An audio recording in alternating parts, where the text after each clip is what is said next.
าครับจากต่างชาตินะครับครูบาก็คือทางด้านคุณเข้าเวตากับน้ำมนต์มวยไทยนี่ก็ถือว่าฝรั่งชนะไปแล้วคนไทยแต่ว่าคนไทยแค่ไหนครับคนไทยให้เลยชื่อน้องชื่อใจหรือเปล่าเอฟเปอร์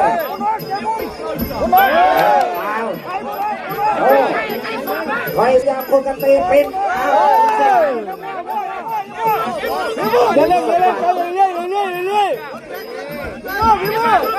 บ่ต้องเล่นฝีมือเรื่อยถือว่าสลัดสิทธิ์คือมวยนี่ถนัดข้างด้วยกันขวากับขวาหมดสวัสดิ์รอเป้าเปิดรับน้ำมุนมวยไทยคือกำลังโด่งดังอยู่ใน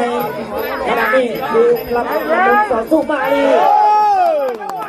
ลูกน้องช่างแดงบอกว่าถ้าอยากให้ต่อยสนับบอกว่าช่างแดงต่อยเองว่างั้นน่าจะได้เป็นลูกเทพอีกไม่ต้องเล่นไปเรื่อยไอ้เจ๊มาเอาไอ้เจ๊วันนี้เป็นยอเอาเสียงไว้ฆ่าสำหรับมนต์สวรรค์นี้ก่อนแม่อาวุธว่าไส้นานี่คือว่าเตะเนียนเปิดงานกลางหาง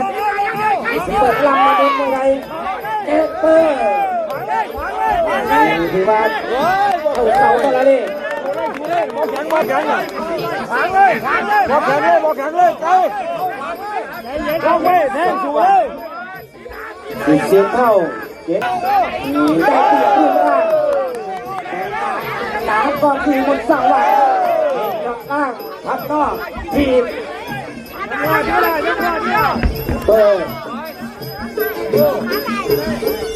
ไปกัน3ยก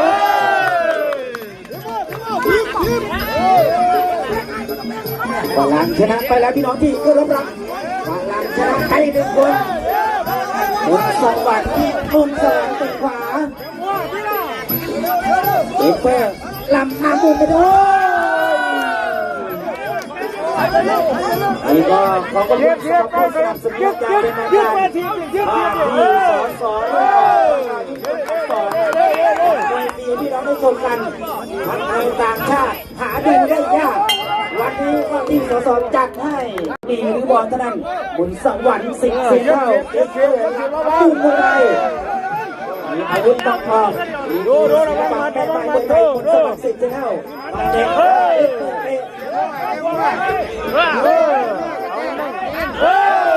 โดนกันได้บุญสวรรค์ออกซ้ายต่อยขวา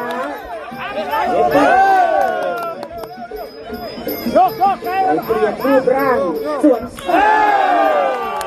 ที่เตี้ยสวรรค์สวรรค์ที่มาพี่มือนี่เด้อเดินเข้าหา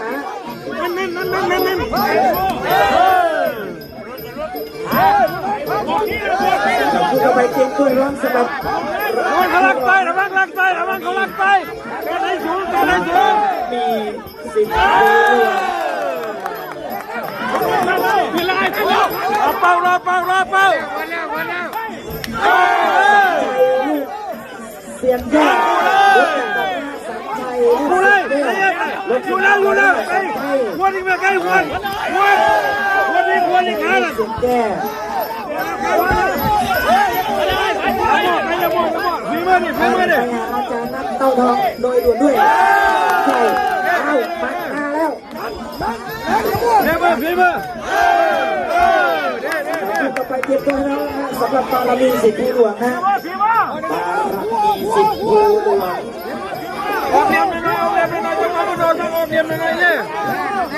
22นี่ก็เป็นเจ้าซุปเปอร์เซฟบักซี่บ่อยใส่กับเพชรต้นใจ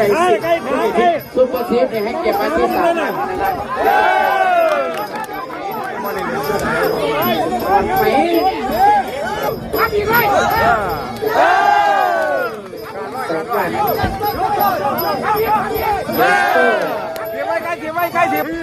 มันยิงมาถีบเลยบังยิงไกล ดังฟังชัด หัวพันศอกหัวนั่นมาเลย ฝันเต็มอย่าให้มีแผลเลยใครก็ได้มันติดซีงานหลายแล้วมันติดซีเดือดหานี่เที่ยวมันเนี่ย ผิวให้ได้ผิวให้ได้ออกเรียมหน่อยๆเออ เป็นกำลังใจให้ผู้ ยึดทีมอะไรไก่ยึดทีมหนังยึดอะไร มาเรียนรู้มาสร้างประสบการณ์นะครับ แค่ใกล้ว่าผิด ขอบ หัว คุณ น่ะ โค้ชสมจากฝั่งซ้ายนะครับที่มีโอกาส มาคุกค้าสมาคมกับสมกับน้องเยอะมีได้ภรรยาอยู่ฝั่งไทยด้วยครับเข้าแก่สวนยางด้วยนะครับ ลงปีกไปเงินหมุนทีมกัน มีโอกาสมาว่าขโมยพี่น้องในบ้านทางประเท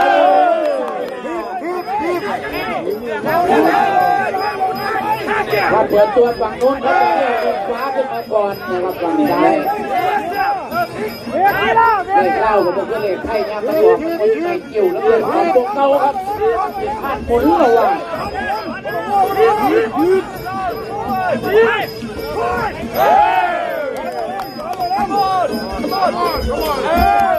ระวังมัดระวังมัดเก็บหัวนะเก็บหัวไปเลย เปิดรับน้ำมุนมวยไทย ขอบคุณน้ำใจลำน้ำมูลนะครับคุโยนะครับที่นำเอาต่างชาติมาเรียนรู้สร้างเสริมประสบการณ์นะครับแพ้บ้างชนะบ้างก็ไม่เป็นไรครับประสบการณ์ก็มาเรียนรู้นะครับถ้าได้บวกได้แล้วเนี่ยไม่ต้องห่วงครับมีหูทีอินนะ ลงมาไกลไกลลงไปเลยลงไปเลยลงไปเลย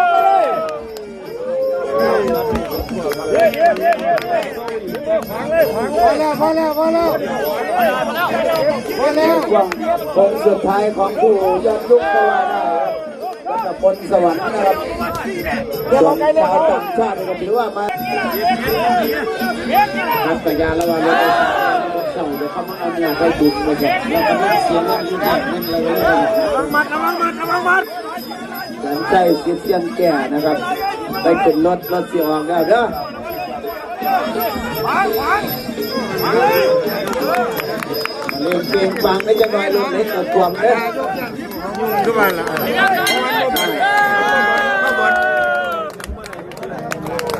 รถไทยไม่ใช่รถเจ๊กเขาทำด้วยเหล็กชิดชักชิดชักรถเจ๊กไม่เหมือนรถไทยเขาทำด้วยไม้แต่โกงเลงแบบนั้นรวมจากสามชายข้างล่างก็คงสบายใจไปที่ไทยครับมนต์สวรรค์สิทธิ์เซียนเท่าก็ตามติดๆนะครับคิดเป็นตัวเลขก็บอกว่า